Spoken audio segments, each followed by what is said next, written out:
Hi Hello, guys. guys. Yeah, same time. Anyway, NextGen Finals Preview, right? We're gonna have Anastasia joining us in 5 minutes probably as well. And yeah, let's just get down to it. I mean the edition which edition is that? Sixth, I think, It started already. in 2017, correct? Right? Yeah. Right? Yeah. Then you didn't have the 2021, of course, because of COVID. And the list of winners kind of speaks for itself. I mean, other than Brandon Nakashima, everyone followed that campaign. Hey, we're not even 2 minutes in here and Brandon Nakashima is catching strays. No, I'm just saying that other than him, everyone followed up their campaign in a great Yes. way. Just because, well, Yeon Chung, the first winner, 2017, he actually makes the Australian Open semi 2 months later. hmm Stefanos Tsitsipas did the exact same thing, by the way. Of course, Yannick Sinner, went on to Everyone be that's been ridiculous. Hmm. everyone that's been in the final or the semifinal has gone on to have a top 10 career. I think Alex de Minaur is one spot away Well, Chung from being also, top 10. Yeah. Either top 10 career or a semifinalist at a major semi-final of a or have won slam. one. Yeah, yeah, Yeah, yeah, yeah. semifinal of a slam. Yeah. So I That's mean, that's true. everybody, well, I mean, I'm now that I'm looking at it, maybe that statement isn't 100% correct, but there's literal evidence to show that doing well at this event is indicative of you having another good season or just a very prominent career. So it's Yeah. something that they should take seriously. Korda still hasn't had a slam semifinal or a top 20, top 10 ranking, but of course, he's just had a couple of years since, and he's very likely to in the hmm future. And Nakashima Lehechka kind of stand out. We'll see about Lehechka, but of course, he made the quarters this time. Did Nakashima make the quarters at Wimbledon? I think Nick Kyrgios stopped them, yeah, in the fourth round in That 2022. That was was, fourth round. yeah, fourth round, I think. But still good. I mean, those are all results that you want to see from somebody that is sub 23. Like all of these players Yeah. are 22, 23. So yeah, I think it's a really good event. I think that there's reasons to pay attention to it, even if we're in like approaching this tennis off season in December, but especially with the new home of it in Saudi Arabia, which can be controversial to a lot of Yeah. people. I think if you just focus on the tennis, not to trivialize the reasons that people are kind of iffy about it, but if you focus on the tennis, there are some good reasons to be excited about this edition. Possibly, I think there is an argument as well that maybe this edition has a little less star quality than the past ones. I don't know. I think with these sort of events, I guess you kind of have to wait with that because, well, this is an event that is supposed to bring out these guys into the spotlight. So, like, we will Agreed. really be able to judge their true star quality in a few years. And even what we just we're talking about kind of shows that. I mean, the guys without these big results, they are the most recent finalists, right, Yep. of the tournament. Korda, Nakashima, Lehechka, and before 2020, before COVID, it's just a straight up, top 10 or top 20 or a Grand Slam semi, I guess. Hi, Hello. Anastasia, you're here. Hi. Hi. Oh man. I just ran through the door, opened the stream, logged on. So I'm like, whoa, I'm here. How are you guys doing? I Good to hear you have just started talking. Yeah, Yeah. literally fifth minute of the stream. So we just sort of mentioned who was there in the previous editions. Miles also touched on the Jeddah thing and how we can just maybe try focusing on the tennis. And I think before we get to the actual players, we also have to mention the innovations, all the new Yes. stuff that they're trying out at the NextGen A Finals. lot of new rules. And then I just saw the video like a couple of hours ago of them doing the sort of on-court game, like the sort of reaction game and jumping, and that looks cool. I'm like, is that something they're gonna show us the results of or the process of? Because it looks really fun. There's a whole bunch of moving parts, which I like. It seems like this is the time of the year in the event specifically that the ATP kind of takes the things that they get as far as feedback from fans and people around the sport in any capacity and try to implement it with the players that are up and coming who probably are maybe more open to innovation and different things about tennis and just see how it works. Like I think we've gotten on-court coaching and like mic'd up coaching from past events of the NextGen Finals. And what are the specific new things that they're trying out in this edition in 2023 in Jeddah? Yeah, I'm and not also 100% sure of them. Yeah, John is going to show them to us in a second. But Okay. like, I also have to say that some of these things that the NextGen Finals introduced, that we actually see them on the tour right now. Like towel Exactly. racks, Yeah. they were there for the first time in Milan. Electronic line calling as well. That Mhm. was also trialed in Milan. So of course, even if some of these might seem too left field and like maybe just ridiculous ideas, some of these we will probably see in the future. You know, fast four formats, probably it's going to take a while because it's such a major reform, and I don't know if it Yeah. ever really happens. But yeah, there are a few innovations, and even in this edition, which I would really love to see on the main tour. Some of them, like the game that Anastasia mentions, like not all that important. But yeah, What it would be about cool if we the- got more I guess coverage of that's that. kind of like, it's such like an NBA, you know, NFL reference. Like a lot of new they do that. You know, they play those games. So I guess that's where I'm getting it from. But I was like, let's see who's fastest running from side to side. I'm like, let's Are go. we still going to have the no doubles alleys for this competition? Because I know that's been pretty consistent as well in past editions. You know what? I saw a photo recently Because of the court. I haven't seen the court, so I have no idea. Yeah, I don't actually know. I saw a photo today, but I Someone didn't pay posted- attention to it. Yeah, let me see if I can pull it up because someone did Yeah, post it. let's see that. And I also have all the whole list of their innovations because I was just talking. It's on the screen as well. John is showing us the website. Let me you know? see. Oh, okay. I didn't If see. if he scrolls all of down it. just a little bit, it's good. The innovations are gonna start there. So Yeah. Okay. Aha, there we go. and these are the ones like specifically for 2023, and then at the bottom, like especially the first two are important from a viewing perspective. The fact that there will be no warm up, which I think is the future as well. Yeah, because you sort of need to make tennis more just available for TV broadcasting and like just get the matches closer to the actual start time, which in the past used to be ridiculous. Actually, the NextGen Finals, maybe this I might be wrong on, but maybe the shorter warm-up was also trialed out first in the NextGen Finals 2017. The 5 minutes that we have right now, of course, here we're actually not going to see a warm-up. Is it fair though? Because other sports get a whole luxury introduction before they play their games. Like football and basketball, they sing the national anthem and they do the whole like pomp and circumstance. Football match is supposed to start.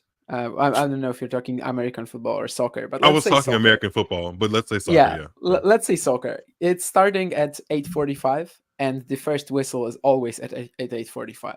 Gotcha. Right. Okay. And like in tennis, it is a bit of an issue in my opinion that tennis is not doing anything with. That's even when a match. Of course, you're not going to be able to like do anything about the fact that the set time of a tennis match is it's not set. Sometimes it's going to be 3 hours or an hour. But if the first match or I don't know the final is supposed to start at 3 p.m. I have no clue why it's still starting 3:20 or 3:15. Right. And yeah, that's pretty easy. And the shot clock reductions in terms of aces under double faults and unreturned serves, I feel like that's really obvious. Like no one needs 25 seconds after a serve. No one needs 25 seconds. Yeah. But some people use it, and I might that's on the the court. thing. After an ace? Maybe. If I want to just just savor the fact that I finally hit an ace, maybe. I'm talking on my personal courts, not if I was a professional tennis player. Yeah, that makes sense. I mean, when I get an ace, it's such a rare feeling, that maybe I have to celebrate it a bit. But yeah, the new thing is the 8 seconds between the first and second serve. I guess we have to see how it works. Like it's kind of tedious, honestly, because the umpire will every time have to click it, right? And I don't know. Yeah.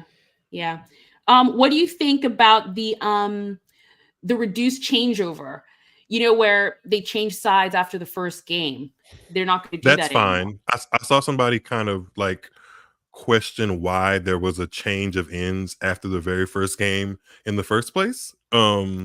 Right, exactly. It just typically the first game is like less than a minute. Sometimes there are really strenuous first games, but I feel like those are outliers. So it's strange. Like they literally just warmed up. They had a coin toss. They, hit some ground strokes back and forth. They decided which side they were going to be on. Then they play a game and then go right back to that seat that they just came from. It's kind of like that was counterproductive. So yeah, in terms of like watchability, I feel like that'll help because you just kind of get sucked into the action even quicker. And I feel like that's the whole premise of next gen, is to be able to have tennis be an action-packed product from beginning to end, and there's always something happening, because that's ideally for the tennis fans like us that watch week in, week out. We know like how to get to and how to watch for the very, very crux of like the very intense moments in a match.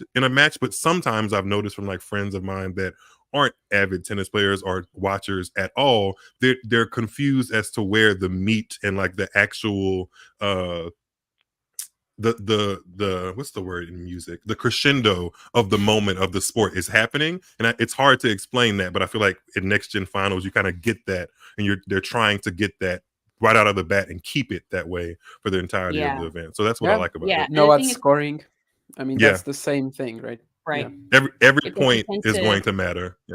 Yeah. If you're a new fan, you tend to miss those moments because you're sort of like, you're 2 hours in and you're like, you're just like, I'm gonna leave now, and you're like, not now. This is it. This is when you stick with it.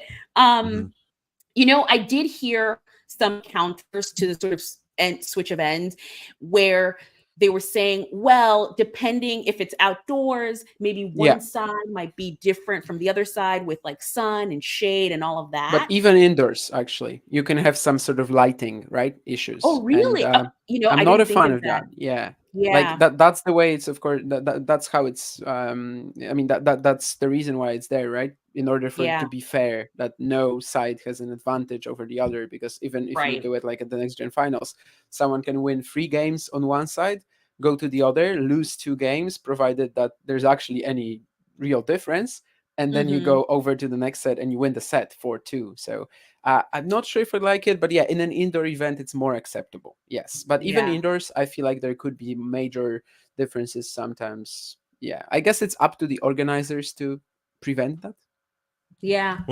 Because one side should never have that much of an advantage, right? Like, in an indoor event, no. With the wind, sun, of course, it can happen, but indoors, theoretically, no. Well, speaking of the event, I guess we've kind of like laid some of the ground rules. I guess we should get into who's actually qualified and who the stars of the event are going to be.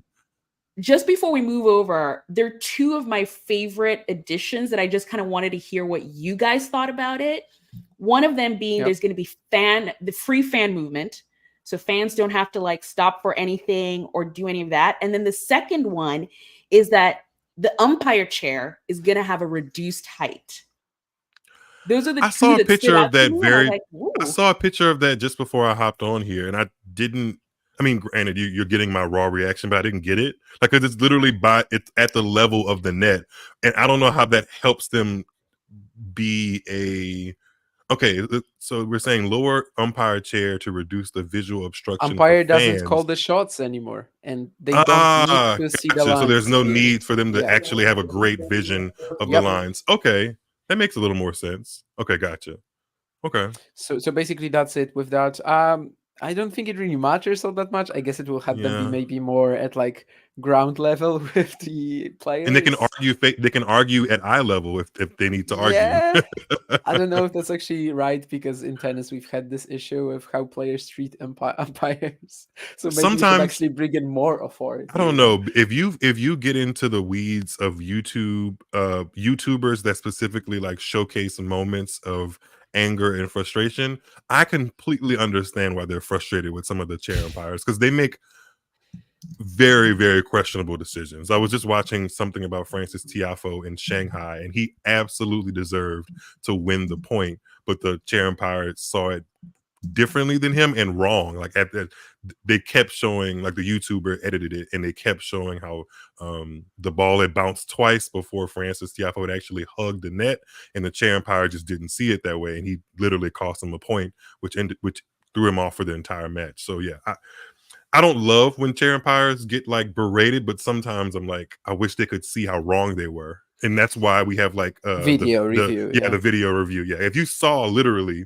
if you slowed it down and saw how wrong you were, you could overchange the decision and you would get why this player is telling you like, how are you making this call in this moment, you know? Yeah, and there's a huge there's a huge thing between umpires in tennis. I feel like that even when they realize they're wrong, they won't change their decision because it makes them look weak.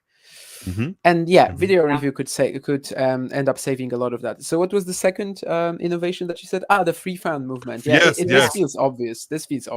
I'm super excited about that. Be implemented. Yeah, that's actually also that's new. Like that was that's not new. That's at the NextGen Finals that happened in the previous editions as well. But Ooh, really? On the sides, there's no real argument. And also even on like, I don't know, Arthur Ashe, for example, when you have someone moving in the 15th row. It's not really. Especially when we're just off the heels of what I experienced from via television for the Davis Cup finals.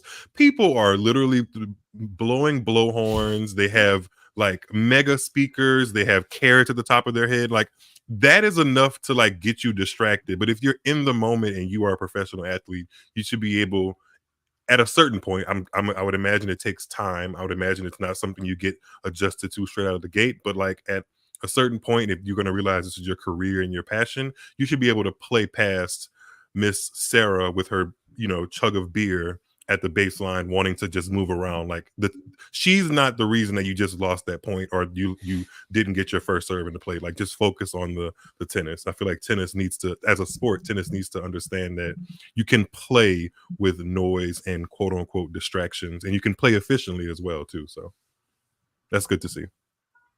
Yeah, I'm going to share a photo of the court. So there's no doubles. Allie, let me see if I can make that bigger for you guys. There. And I guess that there is towards the net. Yeah, it's right at net height. It really what are those is little right red? What are those little red squiggly things like in the background? I can't tell. I don't know. Maybe they're like just a design. Oh yeah, there's just okay. I see the next signal. Got it. Okay, cool. I see. Interesting, but yeah, that's cool. I'm excited. I know you guys talked about the part about it being in Jeddah really quick, but I'm really interested to see what the crowds are like, because again, other than the wild card, which I know we're going to get into the players now, we have the wild card who's from Jordan. There isn't really any player that they're coming to be like, oh, this is my homegrown, tennis person that I'm coming to watch. And I'm wondering if they're going to treat it a little bit like F1, where it's just like, this is a good thing, good event to come to and have maybe some champagne or drinks or food and watch some sport, and get enlightened by who's actually playing. I'm hoping that's what the case is, because there aren't that many options in my mind. I might not be 100% correct about this, but in my mind, there's not a whole bunch of options outside of the little swing that they have in February for tennis fans in the Middle East to actually, sit and watch live elite professional tennis. And this seems like a good idea or a good reason for them to just literally indulge in professional tennis, especially up and coming professional tennis players. So if you're whether you are a like starting tennis fan or a diehard tennis fan, you can say, hey, like I watched Dominic Stricker or Luca Nardi or Abdullah Shelbayh play before they won their Grand Slam, before they made that run at Indian Wells and Miami, and that creates a connection, and like that just pours over into like being a wonderful fan of the sport. So I think hopefully people just come out to enjoy tennis and don't really care that there isn't necessarily a household name currently playing, which is not the purpose of the event anyway. So yeah, very much agree with that. I mean, one of my favorite memories from watching tennis, like when I just started out, was seeing Nick Kyrgios get to that Wimbledon quarter and being like, oh, that's the guy with the monster serve that I saw at Davis Cup last year. And, at the time we were just, oh my god, this kid has such a strong serve. I mean, who the hell is he?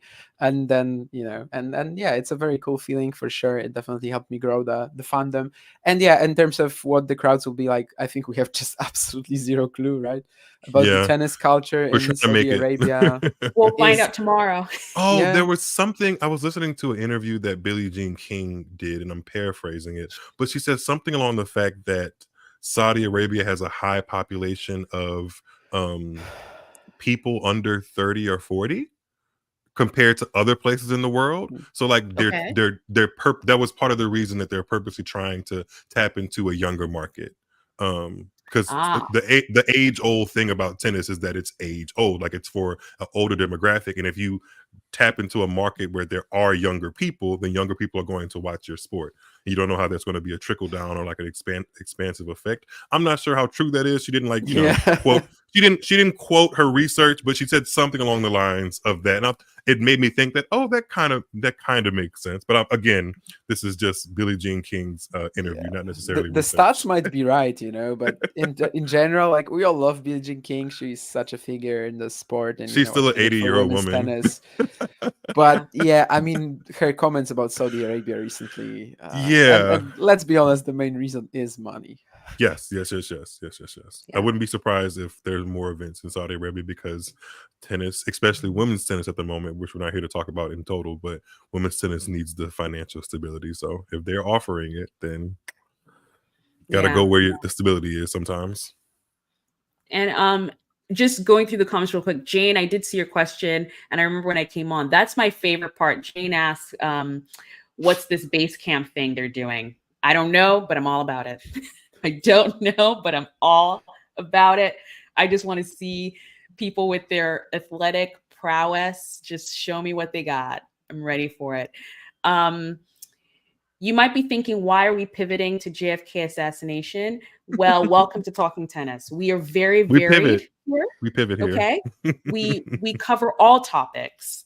And yes. But Damian, Miles, we want to go through the players. Do we go in this list here? Sounds fine. If we go through the groups, maybe better, right? Oh, the groups. Because we have the groups. Let me pull up the groups. I think it would be easier if we just go group by group. I love that there's that's one thing I'm torn because the WTA finals has a history of calling the groups something associated to the place that they're in instead of just giving them a color and going with the color or like the color of the flags or the color of that are the colors that A or B though. Like what's bad about A and B? Nothing, but I actually think green or red or a color makes more sense. Like it helps to identify things instead of being like, hey, this is the butterfly group and this is the but do you actually remember group. Who is in green group and who is in red group? Yeah, it's easier for me to remember. For me, like if you're like this is the red group. Easier? Wouldn't A or B be easier? I feel like A and B are the same as like red or blue in my mind. No, because it's just 1 and 2, and gotcha. I sort of like I can remember that Fields, Stricker, Cobolli, and Nardi are in group 1 or group A or whatever, but I cannot for the life of me remember if it's green or red anytime. Like you asked the me, flag of Saudi Arabia is green and red, isn't it? Wait, it's just green. Maybe I'm wrong. I don't know. I just clicked on the Wikipedia and the flag only says green. So yeah. Or look, the flag literally only has green in it. I'm not sure where the red is coming in, but red is clearly a part of their marketing. So maybe they just decided to do that. I don't know. But I'm cool with green and red. What were the colors? What were the colors for the ATP final? Weren't they green and red? I think it's the same. Yeah. I think it's the same. Because they were in Italy, and Italy's flag has green and red in it. For sure, I know that. Yeah. Anyway, who knows? But let's talk about the group. So in the green group, we've got Arthur Fils, Dominic Stricker. I want to dance with somebody. Flavio Cobolli. How do you say it, Damian? You're better. It's fine. Flavio Cobolli. Okay. Yeah. And Luca Naldi. So what do we think of the green group?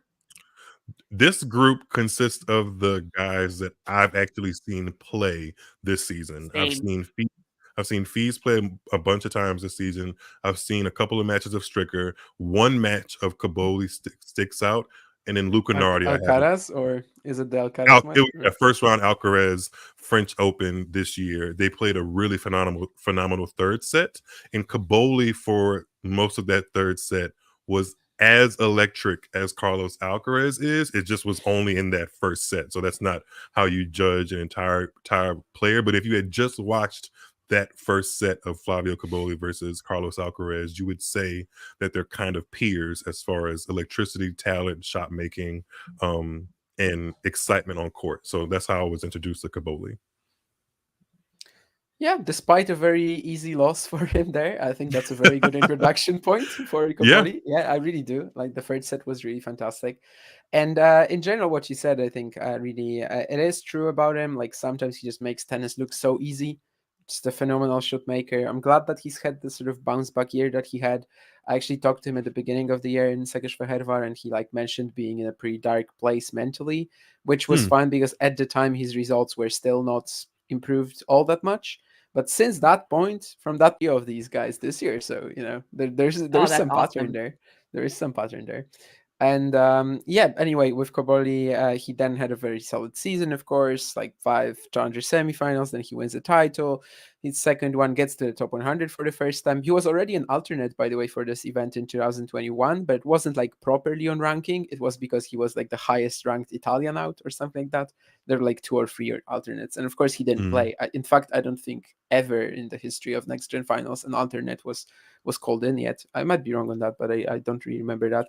But anyway, I just think he's the clear outsider in this group. However, simply because it's you think he's the clear outsider? Oh, yes, I can see, because if it was on clay and outdoors, I feel like I would give him an edge. Yes. Exactly. But indoors, he recently made the semis in Danderet. I actually was there and also talked to him.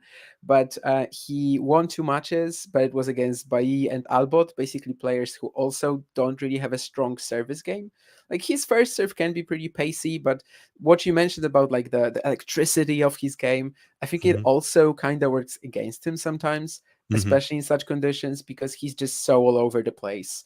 And like on clay, you can get away with that because the other guy is just not going to be winning points, with a strong serve or something like that. And when he played Martere in the semis in Danderet, he just couldn't compete at all against just the monster serve +1 forehand play.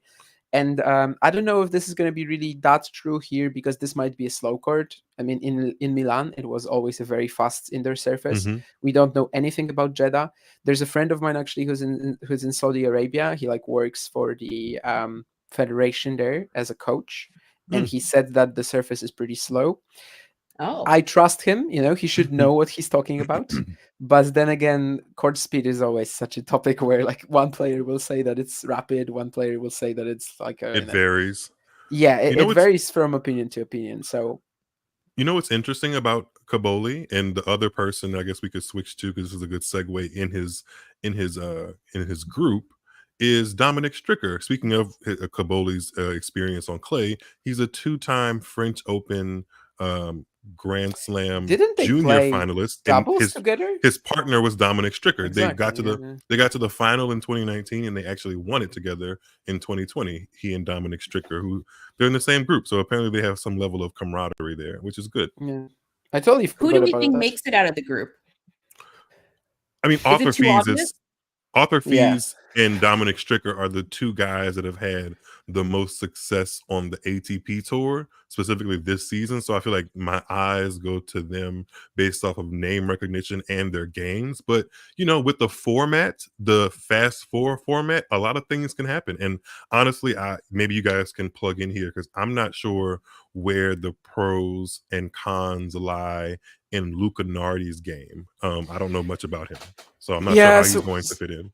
So Fields and Stricker, they are actually the 2 pre-tournament favorites, and I don't want to say it would be a shock to see either exit in the group stage. I would say, though, that Stricker is more likely to exit in the group stage rather than Fields. Fields is just, consistent enough to win the 2 matches here. Stricker is more of a mixed bag for sure. But after his performance last year, he went 3-0 in groups. He led to that Draper-Musetti shootout for second place.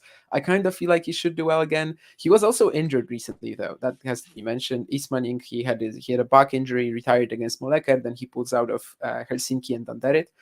And even, Stricker that has the injury? Was that Stricker you're Stricker, talking yeah, about? Yeah, okay, Stricker. gotcha. And even what he did after the US Open, right? I mean, he beats, of course, Tsitsipas. He reaches the 4th round. Then he loses 5 matches in a row. Then he beats Casper Ruud in Basel. I mean, that's Dominic Stricker for you, for better or worse. Yeah. Maybe Does that I sound? feel like Does that sound a little bit like a Swiss countryman before he got more stability in his game? Do you know who I'm talking about?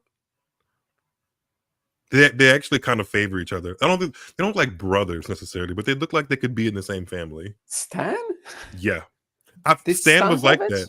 that. Stan had electricity in his game that would like ebb and flow before he got to being a Grand Slam semifinalist and then finalist and winning them. He used to like I would watch one match of his and be like, why is he not a consistent like talked about top 20 player? And then he would just go, I wouldn't see him for weeks, you know? So or if I saw him for weeks, he'd be in kind of a slump. And I feel like Dominic Stricker and Stan Wawrinka could have a conversation about that.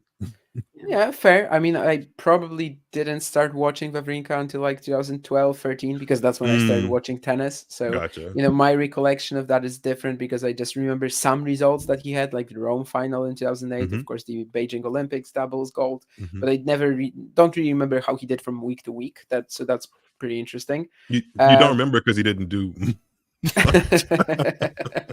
yeah, not Miles with the shade. You don't remember because. Yeah.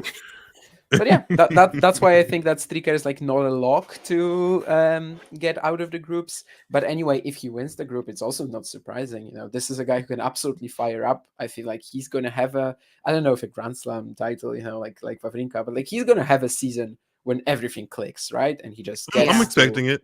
He's not going to be the Swiss guy that stops to train. I expect him to win a major in a. I mean, I shouldn't say expect, but I would not be surprised if he wins a major in the next. This is a big prediction in the next 6 or 7 years. Prediction. I wouldn't be surprised.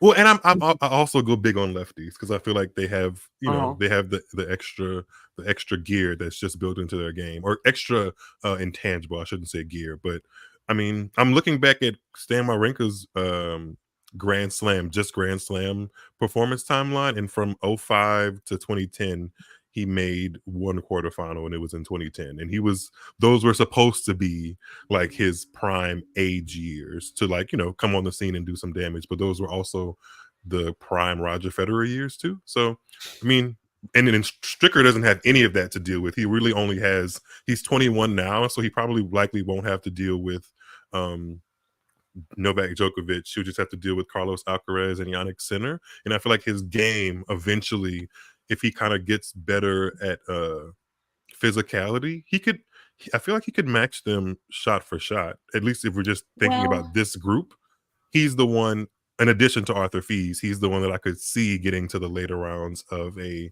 Grand Slam.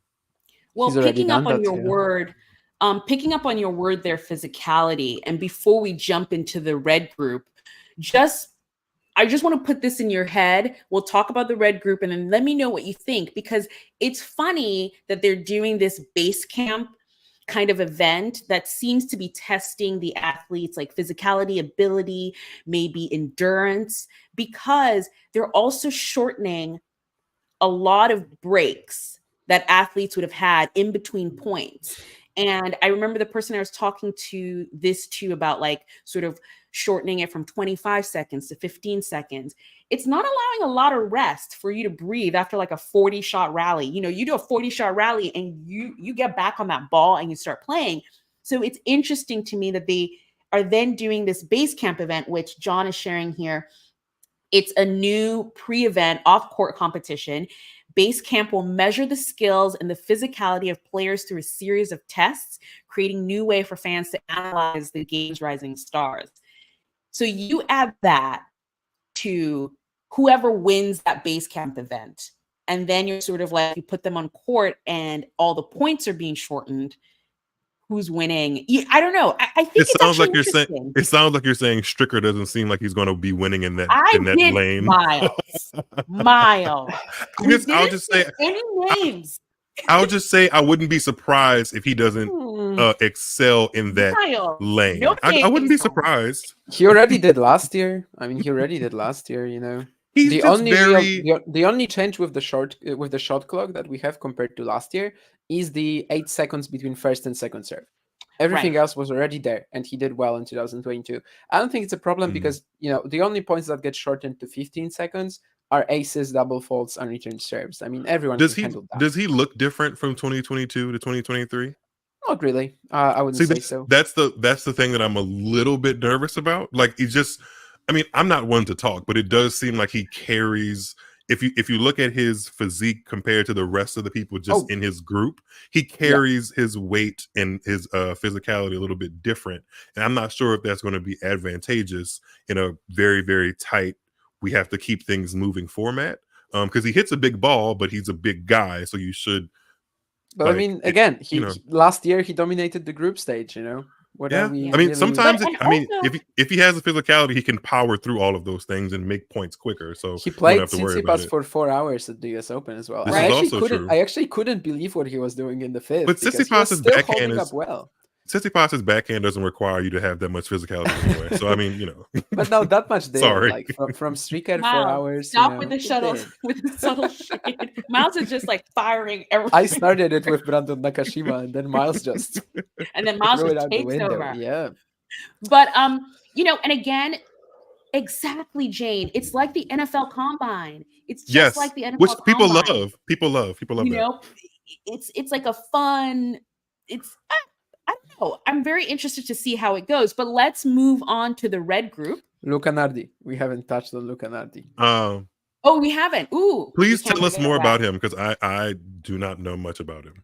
Yeah, I'll just tell you that if someone is going to trouble Fils and Stricker here, I think it's Nardi. This match actually tomorrow that John was, advertising that we're going to be doing the watch along, me and Mario actually, for Nardi and Fils. I think it's really exciting. Could set up Nardi for a great event. He got this sort of late surge to get into this event after a pretty disappointing start to the season. The first half was absolutely awful. Everyone thought that he was going to break the top 100 this year. He didn't manage to do it. However, I think right now he kind of has to, just because he had a very strong finish. 121 points picked up in the last 3 weeks. That's how he's here. That's how he exceeded Darderi and Cazaux. And back in the juniors, Nardi was for a while considered just as big of a talent as Alcaraz and Rune. He's the same year, birth year, of course, 2003. Then he kind of course, dropped off compared to these two, which they are superhumans. I feel like a lot of that is maybe, he would probably want a couple more centimeters to his height, just a stronger serve, just be a little stronger to help him produce that attacking game style that he has. Definitely like a player who oozes natural talent and exceptional shot making. But the main problem, I guess, for now has been that he kind of doesn't have any spectacular weapon, something very easy to win points with. And this year, I feel like perhaps 2022 was more about improving his serve. This year was more about finally trusting the forehand more, which he definitely has done in the last few months. I feel like he's a guaranteed top 100 breakthrough in 2024. Definitely very dangerous in indoor conditions as well.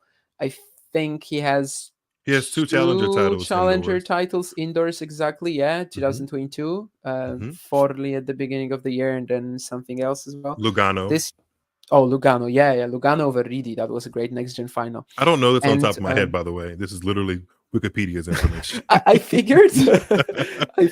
But Forli and Lugano. So I think he's actually quite dangerous here, and probably quite a bit unlucky as well to just run into these guys. But I'm glad that, after a horrible start of the year, I believe in him again.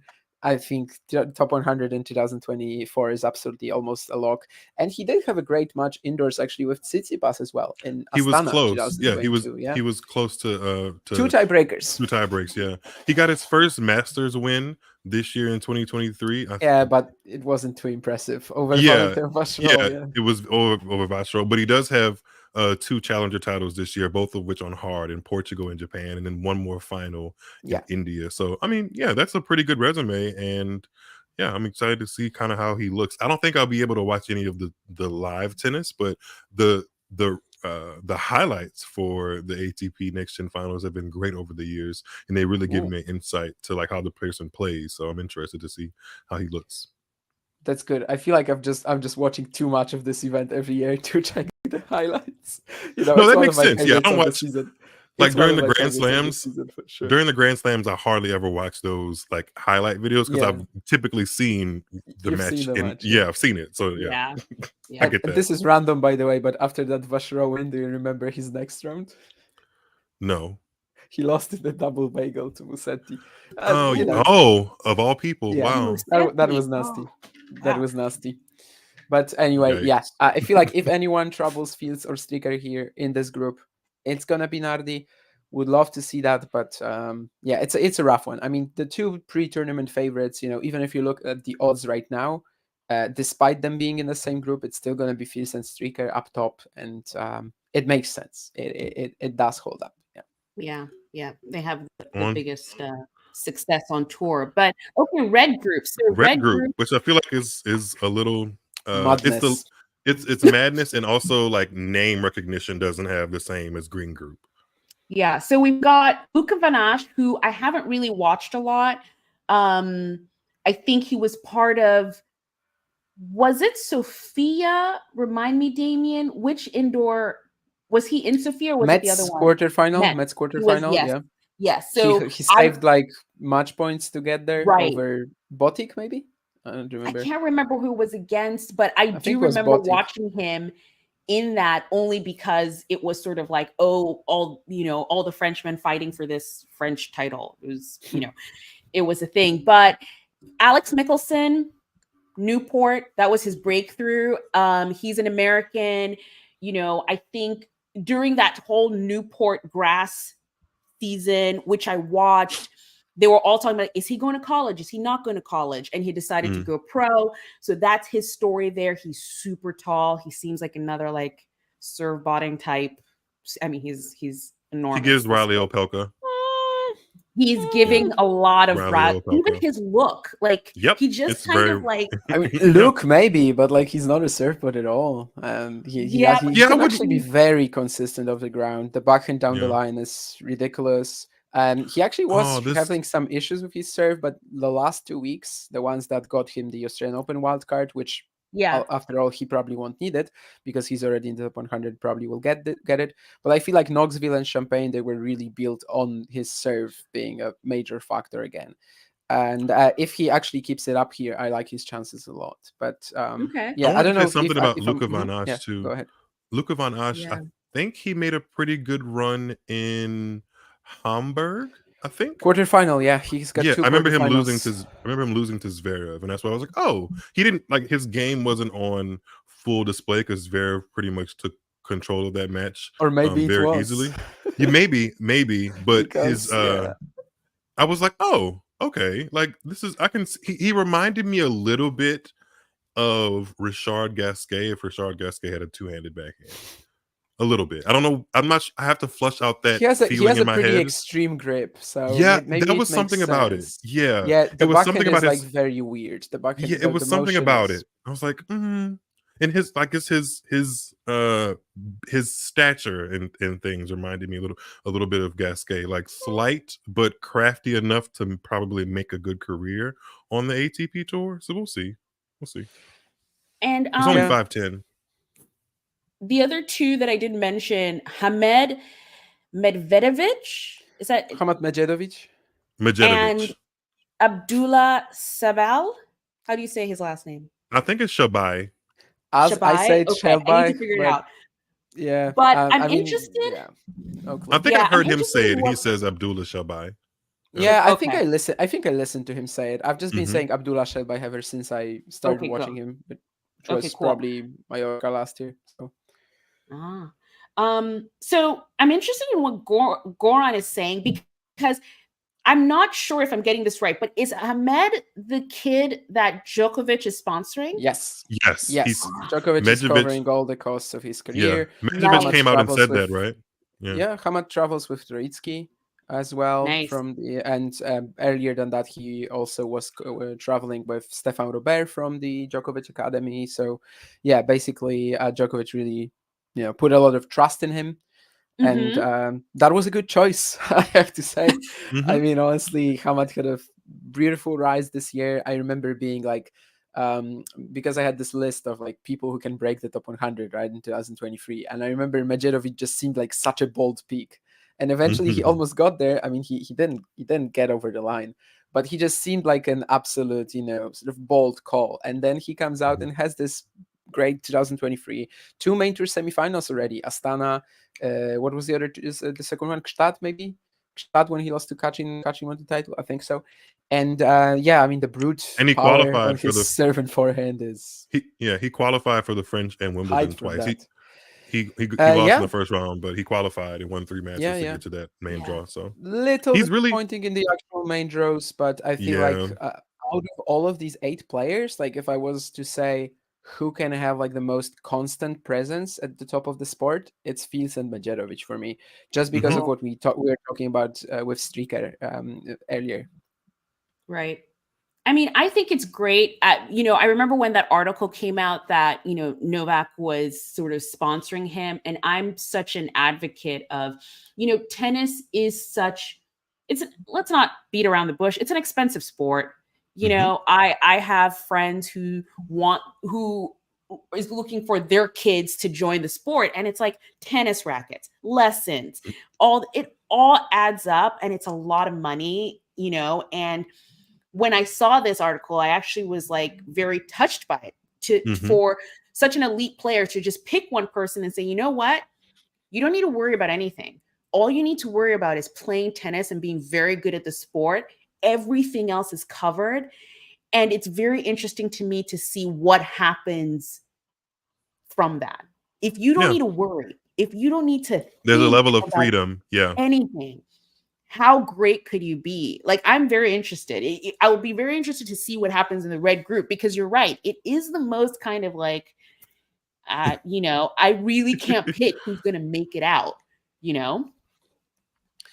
I think that's interesting. The thing with Michelsen that we haven't... Huh? No, go ahead. Go ahead. I was just going to make a very... I was just going to make a very, very vain comment about Medjedovic and say that he had really, really strong legs. I did like an Instagram search the other day, and I was like, wow, he has really, really strong legs, at least from like my vision. Yeah, but his physicality is also like Stricker's, I guess, where... Oh, really? Oh, that's unfortunate. Yeah, he's a little... I don't want to say overweight. They make it work. They're not the fastest. I mean, Stricker probably is a lot faster than Hamad, I think. Especially at first, Hamad actually, like, his footwork used to be awful. He has gotten a lot of work on it this year. So I don't think it's the main issue right now. People, of course, on Twitter, like, tend to just throw it around anytime he loses. They say, he just has to work on his fitness.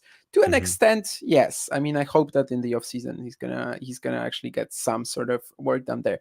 But anyway, with Michelsen, I think the one thing to mention is that I feel like it's very hard to just get him against, like, maybe just estimate his level against all of these guys, because just for the past 4 months or so, he's only been playing in the States. He's only been playing like the very same challenger fields, because the challenger fields in, like, all these Tiburon, Knoxville, Las Vegas actually wasn't held, but like all of these events actually, Chicago, Knoxville, Charlottesville, Champaign, that was the end of the year, but like even earlier, Tiburon, Columbus, and etc. They actually had very stale fields for a while. Like, you would literally go from draw to another, and you could find 2 like 2 rematches instantly. Even recently, Michelsen played in the first round in Knoxville Tomic, then in Champaign Tomic as well, and like it happened all the time.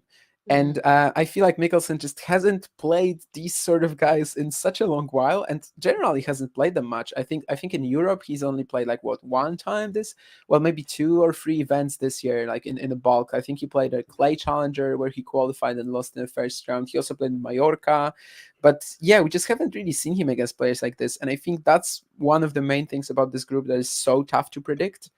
And with Van Assche as well, I'm a bit of a Luca Van Assche hater, I have to admit. Not in the sense that, I dislike him or something. This isn't one of the guys that I've ever spoken to. But I do feel like he sort of got a lot of hype early on just because of his age and the fact that he won the French.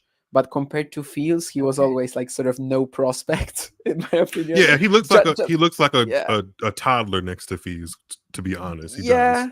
And he actually beat Fils in that French Open in the final. French Open boys singles final, yeah. But then they get onto the tour at the same time, and so like, Van Assche wins a couple of challengers, gets there, but Fields actually has the main tour impact in February. He has the back-to-back ATP 250 semis, then Lyon, of course.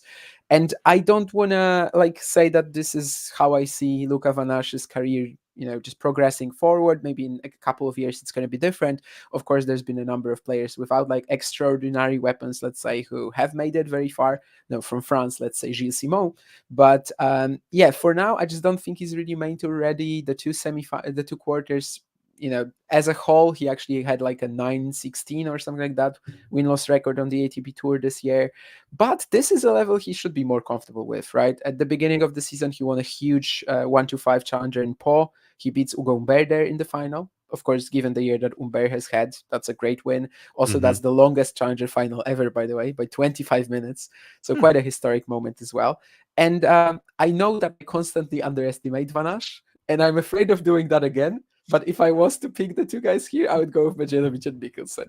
I'm sorry. Sorry, Luca. The thing you said about Michelsen, about like him not really playing with these set of guys and his peers, that made me think about Ben Shelton, because I feel like Ben Shelton did a lot of that winning over. Well, no, Ben Shelton was playing the likes of like Chris Eubanks and other players who are more were tour ready, I guess. So I'm interested to see how Michelsen maybe take some inspiration from Shelton, who goes from having success in challengers all the way to a Grand Slam quarterfinal. But then we're not talking about best of 5 sets, where it seems like Shelton thrives and he doesn't really do as well yet in best of 3. So we'll see.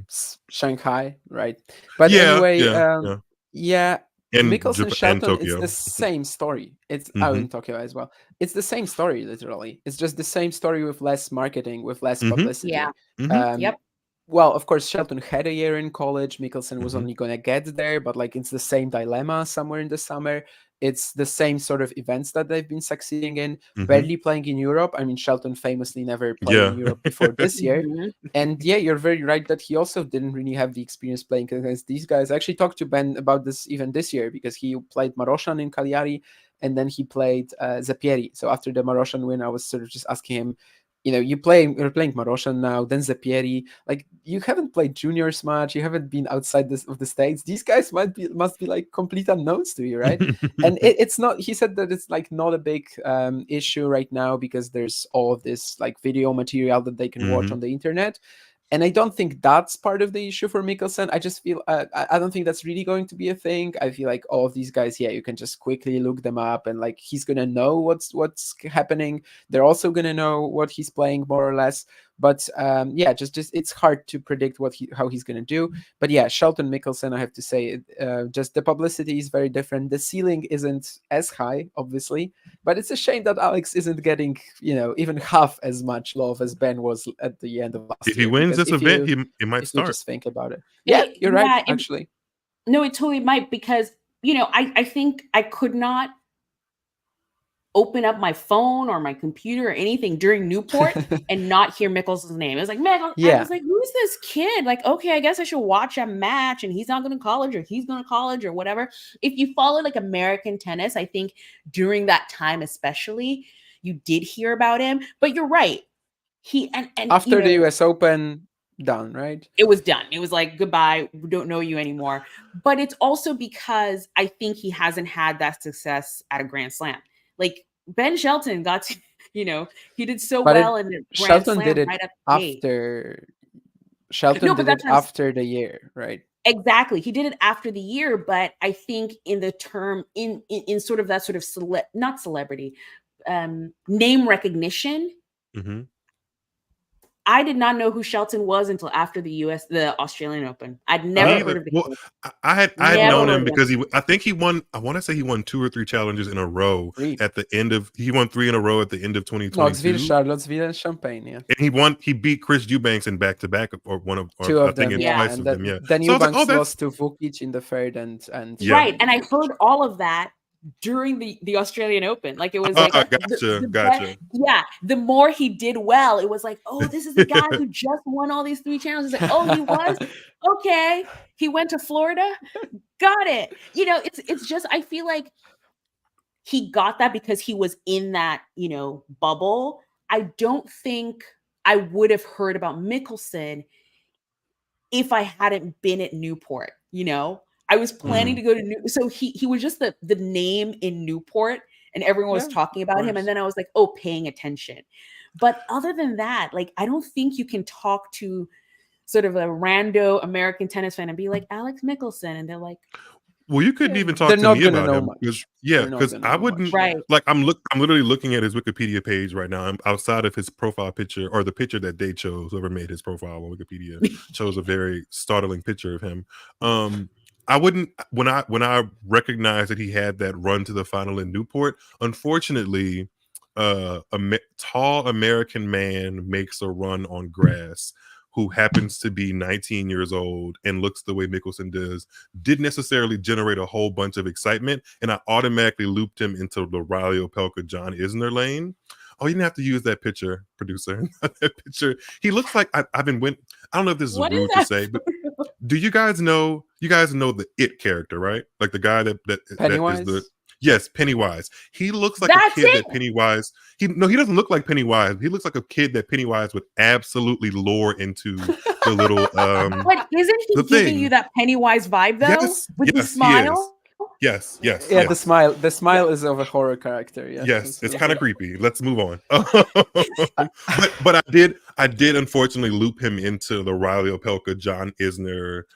Who else? Oh gosh, more It. Oh gosh. Is there anybody else that kind of that he reminds you of? Because I literally only saw bits and pieces of that highlight from from Newport. Y'all, I mean, he definitely doesn't belong to the Opelka. The back and forth is hilarious. That movie used to give me anxiety. Oh my gosh. Sorry, Alex Michelsen. By the way, guys, we are so close to 5,000 subscribers. And if you want more of this chaos, please subscribe if you're watching. Like this video, because what would you do without this sort of tennis chaos? But continue, Miles. I just want to know, from Damian, who else does he remind you of? Anybody, or does he have his own style? Because I don't think it's necessarily fair to lump him into the Opelka Isner American serve bot conversation. But he is 6'4". Definitely not. I mean, he has a good serve, but like he's definitely more baseline oriented. Actually, kind of heavy footed sometimes, but not in a way like Opelka. And yeah, I don't really know. Like maybe a Jenson Brooks-ish. Oh gosh. That's not going to make me click or watch it either. I mean, it's not that weird in terms of the strokes. But yeah, he's certainly a lot more baseline oriented than all of these guys. Actually, yeah, part of the recent double that he almost did, almost following Ben Shelton's in Ben Shelton's footsteps. He seems but like sort he of following because he won the wildcard challenge, right? I'm looking at where he's from. He looked like he's coming through the pipeline of California tennis that already exists, which is like very, very like sound ground strokes, a solid serve, and attacking forehand. Oh, Ryan Harrison, maybe. Someone with like a lot of shape on his strokes and actually not as serve and forehand oriented as, I guess Ryan was still pretty serve and forehand oriented. It's like that American school of 2010s. But like Ryan Harrison was actually a lot more defensive than people remember, I think. And yeah, maybe someone like that with like pretty heavy sound ground strokes, as you said. Jack Sock has this. No, I mean Jack Sock is like super just serve forehand, the crazy top spin, right? Jack Sock is like very American 2010s school of tennis, right? Ryan Harrison is kind of breaking away from American 2000. But it makes sense though, like that Andy Roddick era. They all Andy played. Started it. Yeah, Andy Roddick, Robbie Ginepri, James Blake. Yeah, it was very like you can kind of see the same things in all of their games. Big serve, big forehand, some speed. No backhand. Yeah, backhands weren't great. So absolutely no backhand. So he's definitely not of that trend. Like that backhand down the line is super sweet. Okay. So I'm gonna bring us back. I'm gonna bring us back to the next gen. Look at that. But so who? Well, we haven't talked much about Shelbayh. Yeah, we haven't talked about one more. Yeah, we haven't talked about. Yeah, Abdullah is the person that we should be talking about. And he might actually have a great crowd rocking kind of atmosphere. I mean, I've Or seen might him. have nothing. Or Oh might yeah, have nothing. maybe. I'm gonna cross my fingers. I'm looking at him. I see an athlete. I'm partial to lefties. I know he had like a stint at the Rafael Nadal Academy, and they've produced He's some still working talent. there, I think. Oh yeah, yeah, I think okay. he's still with them. Like they keep Yeah. promoting him and like, congratulating him on stuff, which is nice. I like that. And he switched his. I'm looking at Wikipedia here. It says he switched his tennis play to being left-handed in order to emulate Rafa Nadal. But that's not necessarily a. Wait, does he really play left-handed? He does. Yeah, Yeah, he's he does. left-handed. There's But he's highlights not. or But he's videos of him. right-handed. Yeah, it looks like he was playing right-handed until 14. Oh Actually, wow. I didn't actually know that even. I know he's Wow. left-handed. I mean, I've watched the guy, but I didn't know that. Okay. yeah, he moved. He's to the one Mallorca of this in whole 2018. Yeah, group that I have. he moved when he was 14. He actually moved to the to Mallorca to train at the Rafa Nadal Academy. Then he goes to Florida Gators, and actually he is friends with Ben Shelton there. And then he also leaves. Great season this time. I mean, at the beginning he had that huge challenger final in Manama. He actually even showed up on the main tour a few times, right? Like Banja Luka or something like that. He got a few wild cards. Yes, it very was popular Banja Luka. wildcard player. Yes. Very popular Yeah. wildcard player. I guess like the Jordanian thing kind of really works for Yeah. you because anytime he steps out onto the court, he breaks a record. Literally. Because whatever he does, he's the first Jordanian to do so. And like the Ange Jabeur effect, kind of, sort of, yeah. Probably Jabeur started doing it at like a slightly higher ranking than him, right? Because like we've had some Tunisians playing, but just not at that level. Whereas like with Shelbayh, I literally cannot tell you any other Jordanian player. Yeah. And also recently, of course, first challenger title, first Jordanian to do it, 100%. I'm glad that he got that. I understand the argument. Actually, I think, well, who said that? No, it was actually because I also did another stream on the NextGen Finals earlier today in Polish, and someone in the chat said that it was she, and she said that she doesn't like the wildcard idea because there's just so much money involved, and it's kind of arbitrary. And I agree with that. If he actually brings in the crowds, that would be cool for the event. Yeah. But would it actually be better if it's Darderi or Cazaux? Maybe. I think Shelbayh definitely doesn't stand out from the pack as much as his ranking maybe would tell you, and like the fact that he has earned 300 points this year, and someone like Nardi, who was the last qualified, earned I think 540 something. So he doesn't stand out this much, but he is still the very clear outsider in his group at least. If we got him playing Cobolli, for example, I think he would have a great chance. I actually have this bold prediction in my mind that Shelbayh will not, well, that's not bold that he won't get to the semis, but that he won't leave that we leave the group with a 0-3 record. And I think with him, the court speed will actually matter a lot. If it's really slow, I think he has a shot. Like he's just really good whenever he has the chance to show off that court craft, variety, tennis IQ.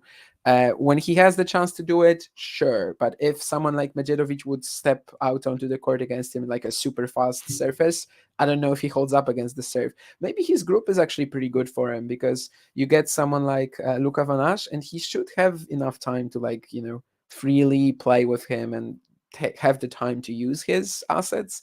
Medjedovic can always just hit himself off the court as well. Maybe someone like Michelsen, who's like in the middle of them. So like big weapons, but also kind of controlled. Maybe that's going to be tough for Shelbayh. But I would love him to get a win. I think that would be good. And then I would love to see him win the entire event. If I don't know if that's going to be realistic because I don't really know the X's and O's of his game. But if I had to make a final that Miles would sit down and watch in late November, it would be Arthur Feast versus Abdullah Shelbayh, and then that would be like final A in my perfect world, and then final B probably would be Stricker versus Medjedovic, I think. Ooh.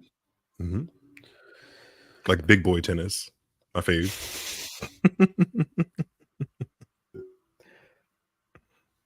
It makes sense. I mean, Feast Stricker probably is the most likely, but then again, well, if they both get out of their group, it would be the rematch. Yeah, I'm not a fan of that. I have no idea. Maybe I'm not a fan based off of the last couple of weeks of how Sinner and Djokovic did it. Maybe that's playing into my mind. But you're probably the only person on the planet that doesn't like that.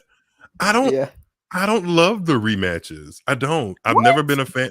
I don't love them. I don't know. I don't love them. I don't hate the round robin format. I just don't like seeing players who literally played at that exact same venue a couple of days ago playing again. It's something about that. It's just weird.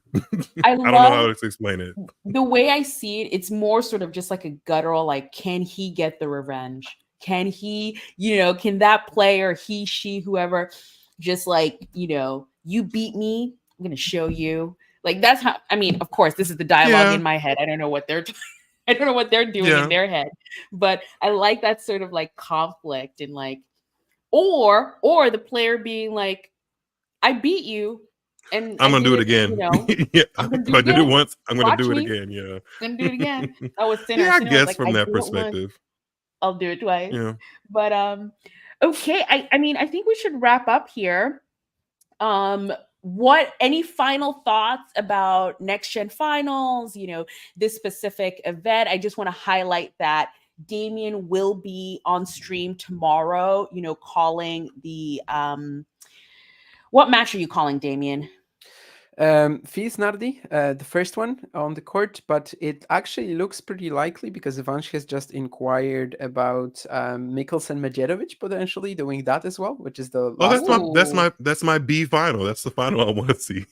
No, actually, you said Medjedovic Stricker.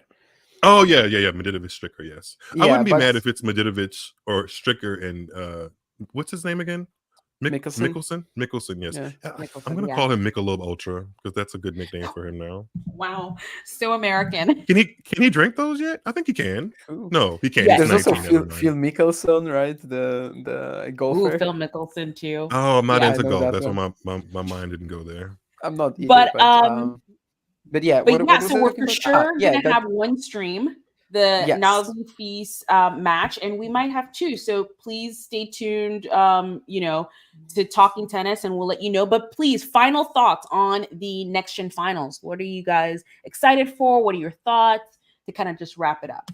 Miles, excited to see the lighting and the new venue and see how that kind of looks on a television screen.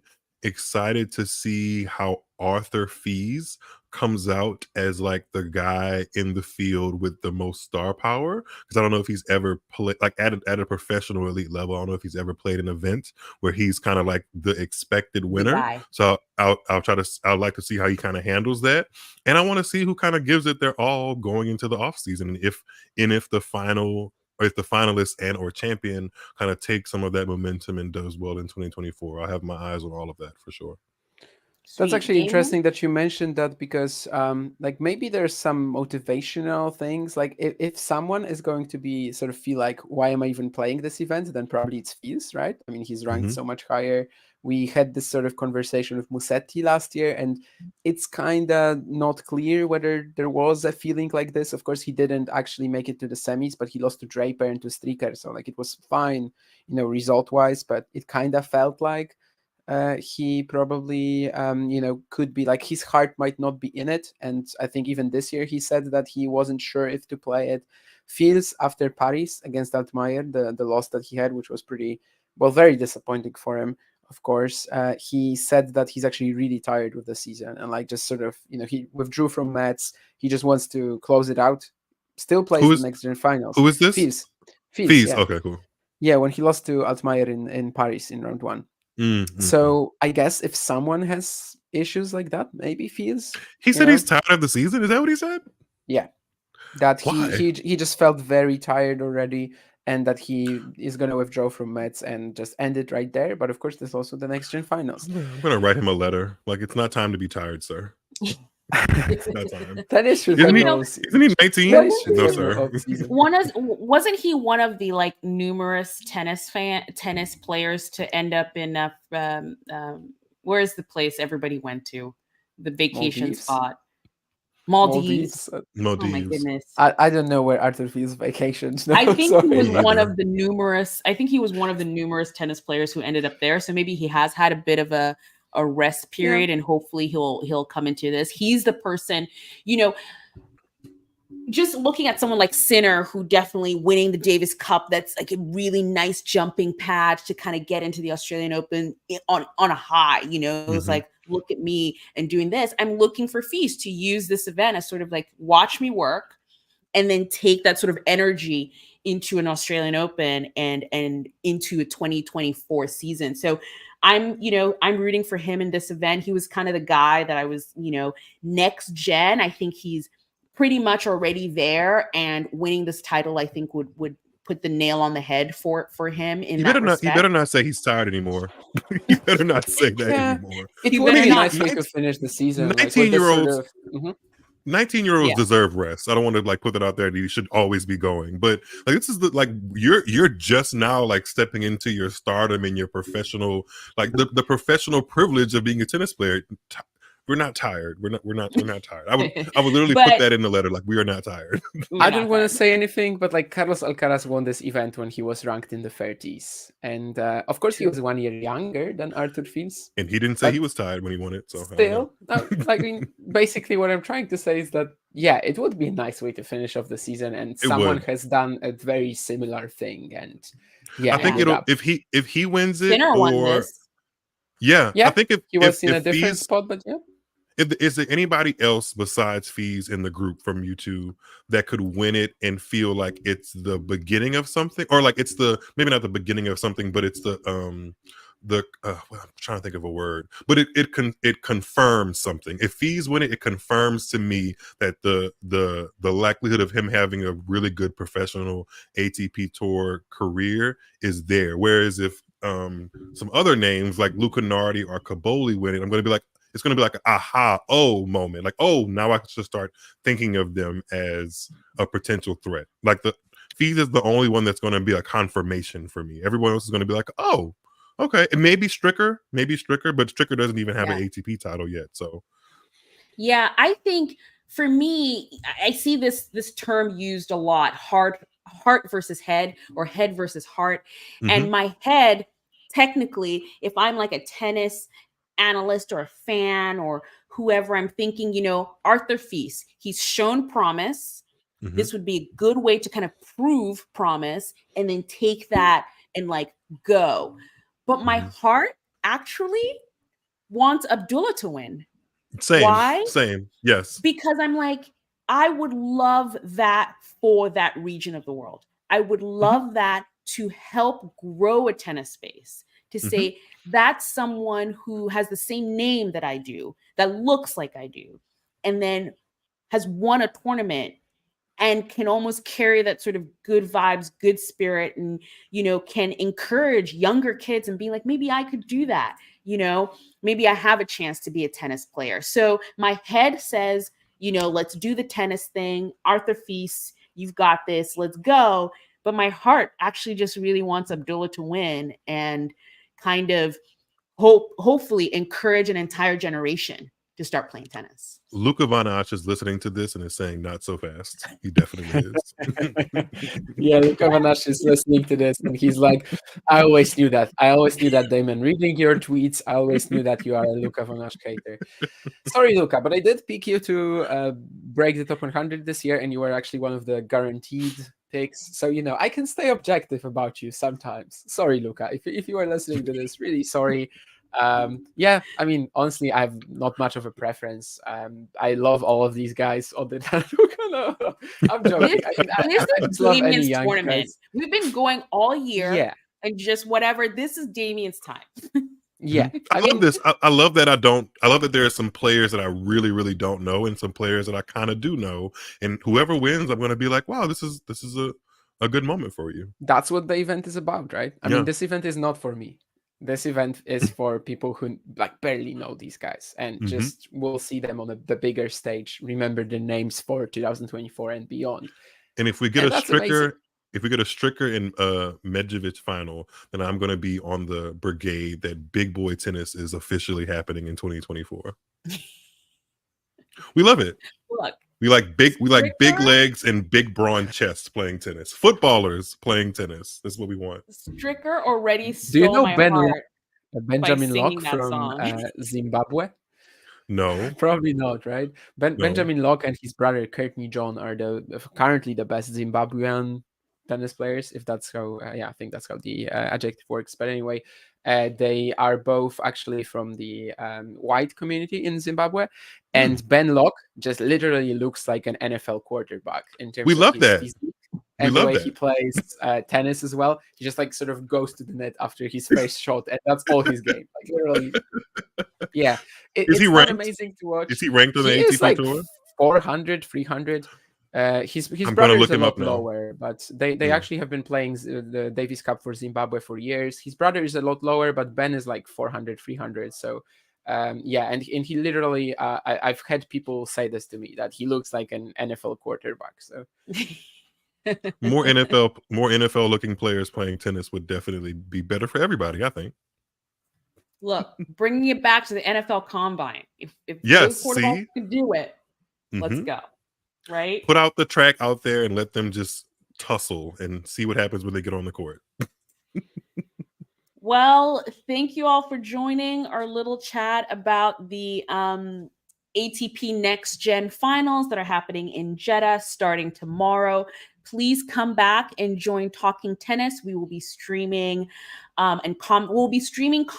commentary on matches. One for sure tomorrow, maybe two. So look out on our social media channels to see which ones they are. And we hope to see you all soon talking tennis. Thanks, guys. Take Goodbye. care. Bye-bye. If you enjoyed this video, make sure you hit that like button. Don't forget to subscribe and click that notification bell so you don't miss out on all things tennis.